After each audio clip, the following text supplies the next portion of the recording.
स्वागत है सभी भक्तजनों का हमारे इस चैनल पर। और आपने अब तक देखा कि रामायण के 6 भाग संपूर्ण हो चुके हैं।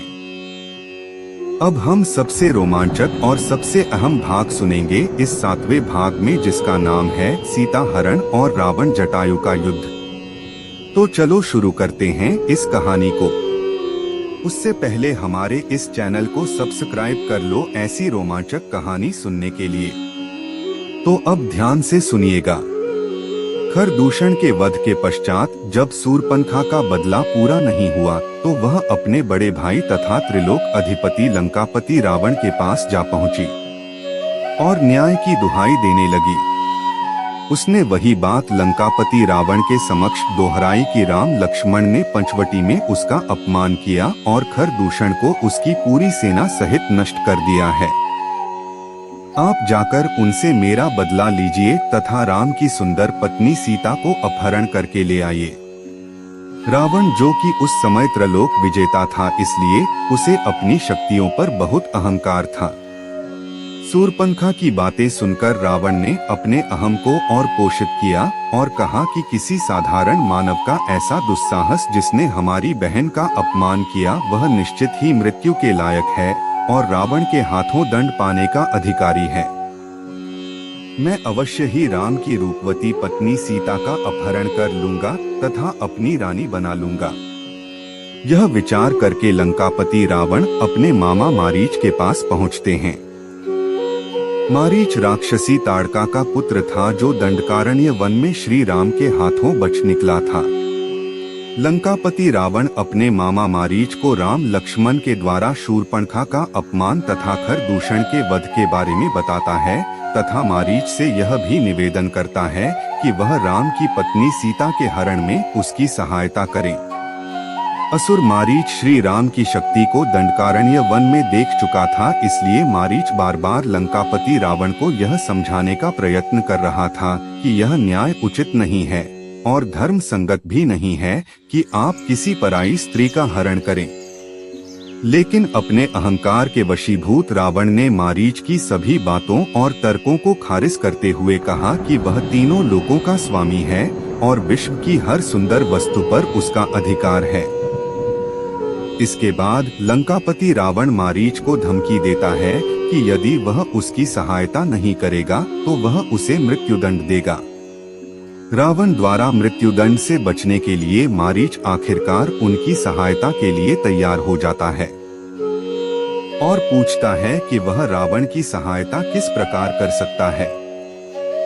तब लंकापति रावण मारीच को कहते हैं कि तुम एक अद्भुत स्वर्ण मृग हिरण का रूप धारण करो जिसके सींग सोने के हों तथा जिसकी चमड़ी सुनहरे रंग की हो। ऐसे अद्भुत हिरण को देखकर सीता अवश्य ही उसकी मांग करेगी और राम लक्ष्मण को उसका शिकार करने के लिए बोलेगी। जब राम लक्ष्मण उस सुनहरे मृग हिरण के पीछे पीछे जाएंगे तब मैं सीता का हरण कर लूंगा। रावण की बात मानकर मारीच एक अद्भुत सुनहरे हिरण का रूप धारण करके श्री राम लक्ष्मण की कुटिया की तरफ जाकर विचरण करने लगता है। सीता जी की नजर जब उस हिरण पर पड़ती है तो वह उस स्वर्ण मृग के सुंदर रूप को देखकर मोहित हो जाती है। कुटिया में आकर वह श्री राम लक्ष्मण को उस स्वर्ण मृग के बारे में बताती हैं और इच्छा जाहिर करती हैं कि वह मृग उन्हें चाहिए। सीता के इच्छा का मान रखते हुए श्री राम लक्ष्मण को वहीं छोड़कर हिरण रूपी मारीच के पीछे धनुष बाण लेकर चल पड़ते हैं।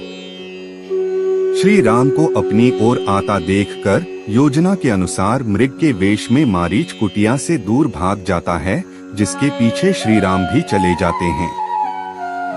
कुछ समय तक स्वर्ण मृग के पीछे भागते हुए श्री राम उस पर बाण चला देते हैं। बाण लगते ही मारीच श्री राम के जैसे स्वर में चिल्लाने लगता है, हे सीते हे लक्ष्मण, हे सीते हे लक्ष्मण।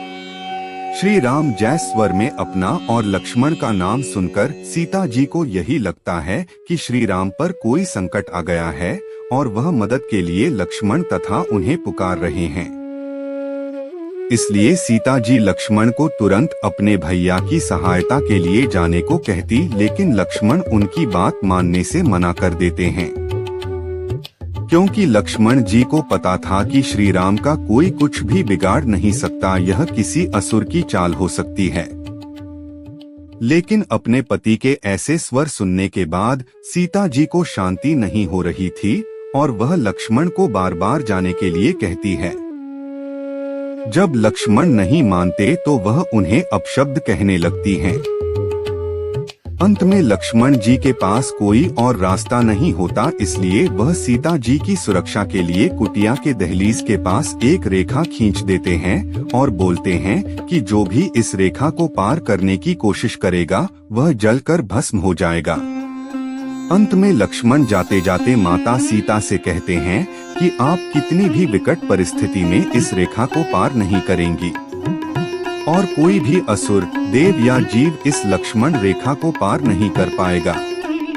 कहकर लक्ष्मण कुटिया से चले जाते हैं। लक्ष्मी जी के जाते ही कुटिया के आसपास झाड़ियों में छुपा हुआ रावण बाहर निकलता है और कुटिया के अंदर जाने की कोशिश करता है। लेकिन जैसे ही रावण लक्ष्मण द्वारा खींची गई लक्ष्मण रेखा पर पैर रखता है तो उसके पैर जल जाते हैं। बार बार प्रयत्न करने के बाद भी जब रावण कुटिया में प्रवेश नहीं कर पाया तो उसने दूसरी योजना सोची।